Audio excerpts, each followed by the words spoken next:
Every successful practice has a moment no one brags about. It's a miss, a mistake, a setback. Fail Forward is a short series where dentists and practice owners share the failure that forced them to grow and the change that made everything better. This is where progress really begins. My name is Michelle Jorgensen, and I have a large practice. I practice what's called health-based dentistry. And as the practice was growing, I really realized I had to have some help. So I had been told that the only way to get help inside of a dental practice was either to find a partner that I could partner with or to sell to a DSO once the practice got to a certain size. So this was really a narrative I'd heard over and over again. I had 4 associates at the time, and so I thought, well, I'll take the next step and I'll offer a partnership to all 4 of them.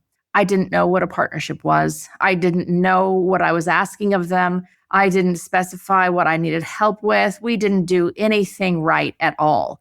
And thankfully, they all said no for different reasons.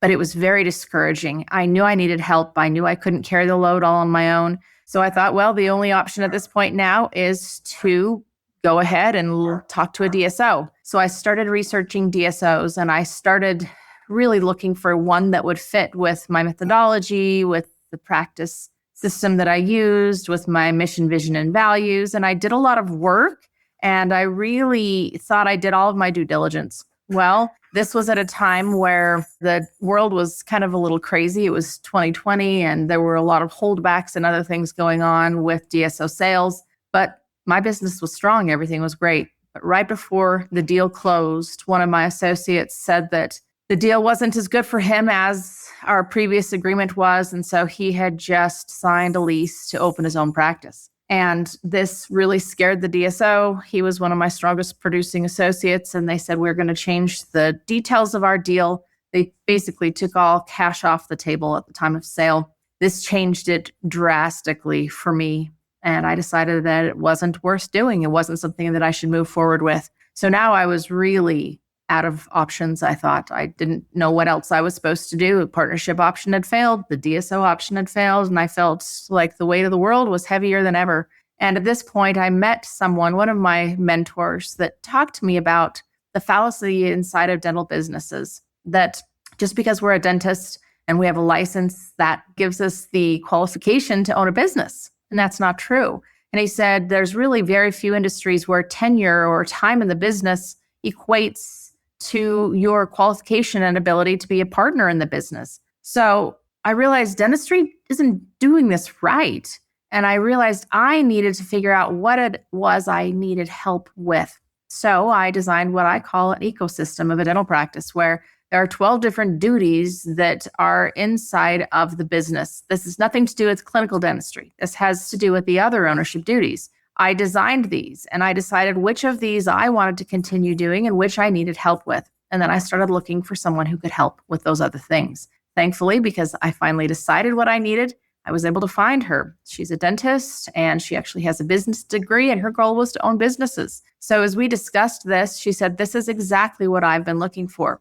I brought her on board as a clinical dentist first to make sure that we were going to work out. You know, you need to date before you marry someone. And it did. It worked well. Then we designed a partnership agreement around those 12 areas of business duties. And it was very descriptive, very specific about what each of us would be doing and what it would look like when we had achieved that goal. We would then be able to reference back to this and have numerous times over the years as to what we're both doing, and we've modified it as necessary. But what it's done is it's given us such a clear framework for accountability, for responsibility, for targets, for just being able to be a true partner so that there's no resentment or bitterness or feeling like we're being taken advantage of. We can always reference back to this. So the fact that those 4 original associates said no to the partnership is such a blessing.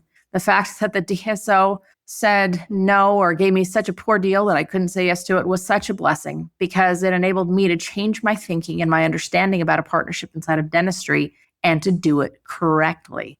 We have now been 4 years in this partnership. It is nothing but strong and getting stronger every day. We hope to bring in another member eventually, but we will do it the right way again because we know how to do it this time around. Before you move on, write down your own fail forward moment, the one that changed how you think, lead, or decide today. And if you're willing, share it inside our Facebook group, the Dental Marketer Society Facebook group. There's going to be a link in the show notes below. And your story might be exactly what someone else needs to hear.